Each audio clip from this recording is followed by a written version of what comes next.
Welcome to the second of our weekly Bible readings in this whole era of social isolation. Last week we looked at the story of Mary's visit from the angel Gabriel to celebrate the feast of the Annunciation.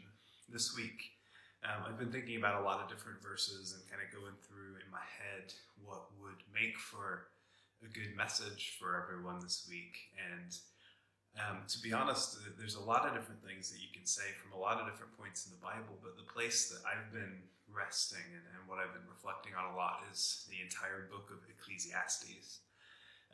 It's a whole long book, and I would encourage you to read it in some of your spare time this week.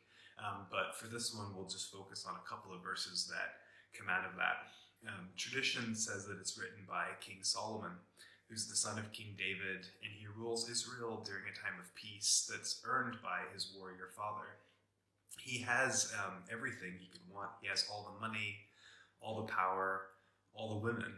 And as he comes to the end of his life, he's completely disillusioned by it all. He no longer finds any satisfaction in the material wealth or the wise decisions he can make. He's seen too much, and he knows that things aren't always fair. The good don't always win, and the evil don't always get punished. The book is cynical. It's a bit angry, but it's also really wise. A lot of us might be looking for meaning just now, and to be honest, having trouble finding it. Maybe you're like me, and maybe you've been feeling disillusioned by how the world feels during social isolation. Maybe you've seen the world around you that felt so secure crumble. The economy that many worshipped has turned out not to be an all-powerful force, but a really fragile ecosystem. Maybe you've been finding getting up or going to bed each day really hard. Let's share some of that frustration now with Solomon. The small snippet from Ecclesiastes I want to share is from chapter 9 and it's verses 1 and 2. It says this: "So I reflected on all this and concluded that the righteous and the wise and what they do are in God's hands, but no one knows whether love or hate awaits them. All share a common destiny, the righteous and the wicked, the good and the bad, the clean and the unclean, those who offer sacrifices and those who do not. As it is with the good, so with the sinful. As it is with those who take oaths, so with those who are afraid to take them." Here are my takeaway questions from this text and from the rest of the book as a whole. And firstly, I want to emphasize that answers aren't the most important thing right now. This isn't a quiz, and we don't have to have all of our mental ducks in a row. Let these thoughts float about in your head as you meditate on the text, and let them follow you throughout the week.